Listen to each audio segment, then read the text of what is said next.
চলে এলাম নতুন একটি ভিডিও নিয়ে। কেমন আছো সবাই? আশা করি সকলেই ভালো আছো। আমি অপুর সংসারে স্বাগত জানিয়ে শুরু করছি আজকের এই ভিডিওটি। বৃহস্পতিবার সকাল এখন 9টার সময় হোটেল থেকে স্নান করে আমরা দুজনে বেরিয়ে পড়েছি।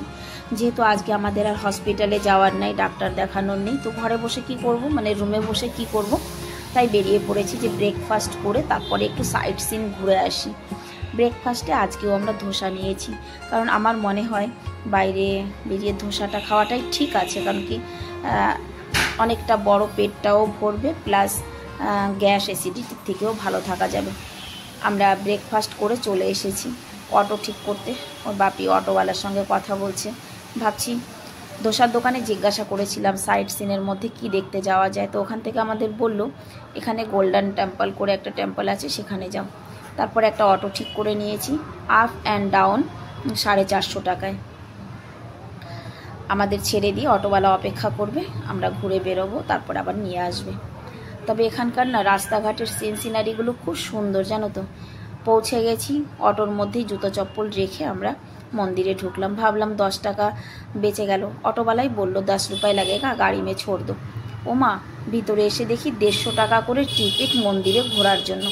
টিকিটটাও নিয়েছি। তারপর একটু প্রসাদ নেওয়ার পরেই বলল যে মোবাইল নিতে দেব না। এবার মোবাইল রেখে আমরা ভিতরে চলে গেছি, কারণ মোবাইল নিতে দেবে না, কিছুই করার নেই। কিন্তু হ্যাঁ, এটাই বলবো যে মোবাইলটা নিয়ে যেতে দিলে খুব ভালো হতো, কারণ ভিতরের সিনারিগুলো অপূর্ব ছিল।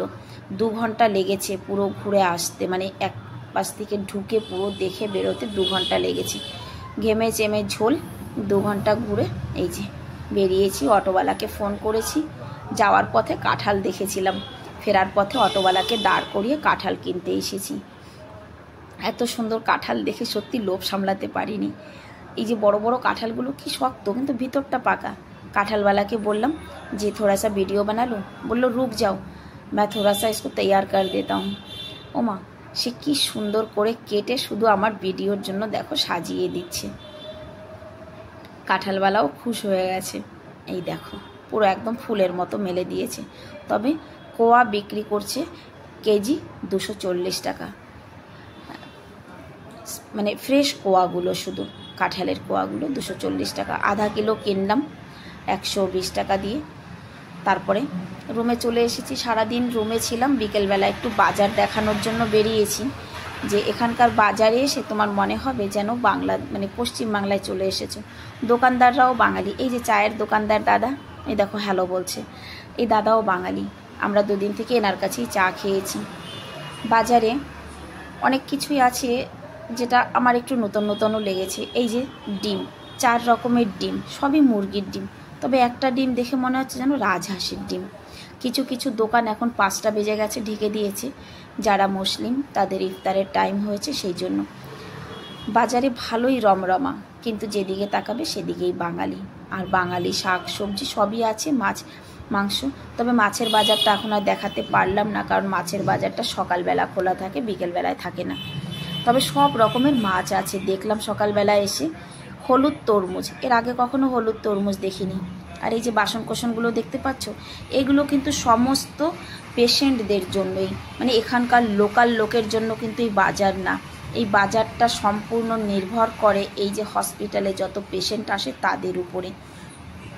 কারণ কেউ আসে মাসখানেক থাকার জন্য, 2 মাসের জন্য, তো সবাই তো বাসনকোসন কিনে রান্না বান্না করে, ভাড়ায়ও পাওয়া যায়, তার মধ্যে অনেকে কিনে নেয়।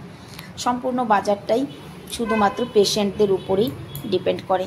আর এই দেখো, আমার তো এখানে দেখে একবারও মনে হচ্ছে না যে আমি সাউথে এসেছি। লেখাগুলোও দেখো, সব জায়গায় বাঙালি লেখা, মানে বাংলায় পোস্টার সব জায়গায়।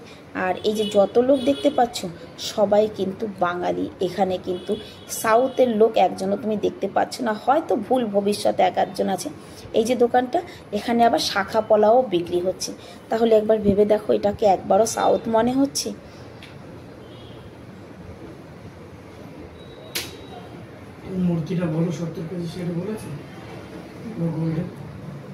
মূর্তিটা তো দেখাতেই পারলাম না। ওখানে মূর্তি ছিল, যে মন্দিরটায় গিয়েছিলাম মূর্তিটা ছিল 70 কিলো সোনা দিয়ে